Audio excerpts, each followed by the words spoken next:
नमस्कार दोस्तों, आज हम आपके लिए लेकर आए हैं एक और नया वीडियो। और इस वीडियो में हम बात करेंगे कन्वेंशनल लोकोमोटिव में लगी टारगेट रिलेस के बारे में कि कौन सी रिले कब ऑपरेट होती है और उस रिले को रीसेट करते समय हमें क्या क्या सावधानी रखनी होती है। चलिए दोस्तों, वीडियो को स्टार्ट करते हैं।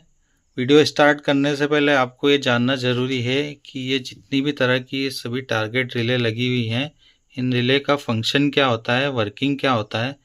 उसके बाद ही हम आपको ये बताएंगे कि इन रिले के ऑपरेट होने की क्या कंडीशन है और रीसेट करने से पहले क्या क्या सावधानी रखनी होती है।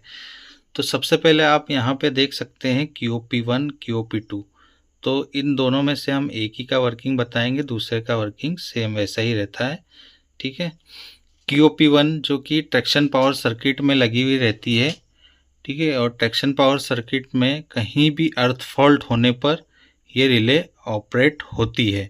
अब ट्रैक्शन पावर सर्किट क्या होगा, आपके दिमाग में ये आ रहा होगा। ट्रैक्शन पावर सर्किट में RSI ब्लॉक से लेकर ट्रैक्शन मोटर तक जो जो चीज़ें आती हैं वो ट्रैक्शन पावर सर्किट कहलाता है।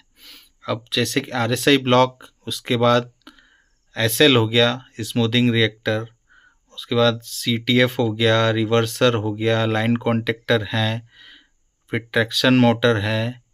ये सभी चीज़ें ट्रैक्शन पावर सर्किट में आती है और इनमें से कहीं भी अर्थ फॉल्ट होने पर ये जो रिले है ऑपरेट हो जाती है QOP। और ये हमको पता चलता है कि RSI ब्लॉक 1 या ट्रैक्शन पावर सर्किट 1 में कहीं अर्थ फॉल्ट है। इसी तरह से QOP2 RSI ब्लॉक 2 या ट्रैक्शन पावर सर्किट 2 के लिए काम में आती है। अब मान लीजिए वर्किंग के दौरान QOP1 का टारगेट आता है, VCB ओपन हो जाता है, तो आपको इसको तुरंत रीसेट नहीं करना है। इसको रीसेट करने से पहले आपको अंदर ST कंपार्टमेंट में चेक कर लेना है कि कहीं धुआं तो नहीं है। और अंडर फ्रेम में भी ट्रैक्शन मोटर चेक कर लेनी है कि किसी ट्रैक्शन मोटर से कोई धुआं तो नहीं है या जलने की बदबू तो नहीं आ रही है। ये सब चीज़ें चेक करने के बाद आपको इस रिले को रीसेट करना है। और अगर ये बार बार ड्रॉप हो रही है तो आपको संबंधित ब्लॉक को आइसोलेट करना है एवं TLC को उसकी सूचना देनी है कि इसको मेंटेनेंस स्टाफ से चेक कराया जाए। QOP2 का भी फंक्शन सेम है, पर वो RSI ब्लॉक 2 के लिए है। QRSI 1 और QRSI 2, ये लिखा हुआ थोड़ा रॉन्ग है, हम करेक्ट करते हैं। QRSI 1 RSI रेक्टिफायर ब्लॉक 1 के लिए है, QRSI 2 रेक्टिफायर ब्लॉक नंबर 2 के लिए है। अब रेक्टिफायर ब्लॉक क्या है उसके बारे में हम डिटेल में वीडियो बाद में बनाएंगे। अभी टारगेट रिले के बारे में बात कर रहे हैं तो इसलिए इसके बारे में ही अभी चर्चा करेंगे। तो ये जो है ओवर करंट रिले है। RSI ब्लॉक में जब भी ओवर करंट होगा, ठीक है, हर लोगों का जो है अलग अलग इसका रीडिंग है। किसी का जो है 3600 एम्पियर है, किसी में 4000 एम्पियर है। ठीक है। तो इस तरह से अलग अलग इसका सेटिंग है। उस सेटिंग के बाद अगर एम्पियर और बढ़ता है तो ये रिले ऑपरेट हो जाएगी एवं VCB ट्रिप कराएगी। उस कंडीशन में भी आपको पहले RSI ब्लॉक को चेक करना है, उसके बाद सब कुछ नॉर्मल होने पर ही इसको रीसेट करना है।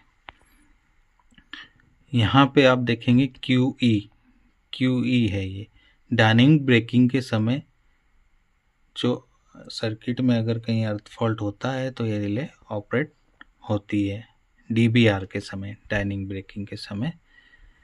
उसके बाद QLM है, ये बहुत ही इम्पोर्टेंट है, टारगेट रिले बहुत ही इम्पोर्टेंट है। QLM जो है ओवर करंट प्रोटेक्शन है, ट्रांसफार्मर ओवर करंट प्रोटेक्शन के लिए लगाई गई है और इसका भी अलग अलग लोगों के लिए अलग अलग सेटिंग होता है। ठीक है। अभी जिस लोको में हम हैं उसमें 450 एम्पियर है WAP4 में। उसके बाद ये रिले ऑपरेट हो जाएगी और इस रिले ऑपरेट होने के बाद आपको इसको केवल एक ही बार रीसेट करना होता है, वो भी लोको अच्छी तरह से चेक करने के बाद। अगर ये दोबारा ऑपरेट हो गई फिर आपको इसको रीसेट नहीं करना है। TLC को नोट करा के आपको लोको को वहीं पे फेल करना होता है। अब ये रिले ऑपरेट होने पर आपको सबसे पहले ट्रांसफार्मर चेक करना होता है। ट्रांसफार्मर से कहीं ऑयल लीकेज वगैरह तो नहीं है, या कहीं उसमें जलने की कोई स्मेल तो नहीं आ रही है। और अपना जो ट्रैप चैम्बर है, ट्रैप चैम्बर में ऑयल तो नहीं आ गया है। ये सारी चीज़ें, और मेन बुशिंग भी आपको चेक करनी है। ये सारी चीज़ें चेक करने के बाद ही इसको एक बार केवल रीसेट करना होता है, उसके बाद रीसेट नहीं करना होता है। इसके पास में जो रिले लगी है QSIT, अगर लोगों में SI यूनिट लगा हुआ है तो ये QSIT रिले लगी हुई रहेगी। और ये SI यूनिट की प्रोटेक्शन रिले है, अर्थ फॉल्ट प्रोटेक्शन रिले है। SI यूनिट में किसी भी तरह का अर्थ फॉल्ट होने पर, इंटरनल या एक्सटर्नल, ये रिले ड्रॉप होकर SI यूनिट को ट्रिप कराकर उसकी प्रोटेक्शन करती है। तो इस रिले के ड्रॉप होने पर उसको SI यूनिट को चेक करना है, इंटरनल फॉल्ट आ रहा है या एक्सटर्नल फॉल्ट आ रहा है। इंटरनल फॉल्ट आने पर उसका इंटरनली कहीं फॉल्ट हो सकता है SI यूनिट में, और एक्सटर्नल फॉल्ट आने की TSD आपको हम अलग से उसका एक वीडियो बनाएंगे कि एक्सटर्नल फॉल्ट आने पर क्या क्या TSD की जाती है। सो आज के इस वीडियो में हमने आपको कन्वेंशनल लोको में लगी सभी टारगेट रिलेस का वर्किंग और उनके ट्रिप होने पर आपको क्या क्या चीज़ें चेक करनी है उसकी पूरी डिटेल में जानकारी दी है।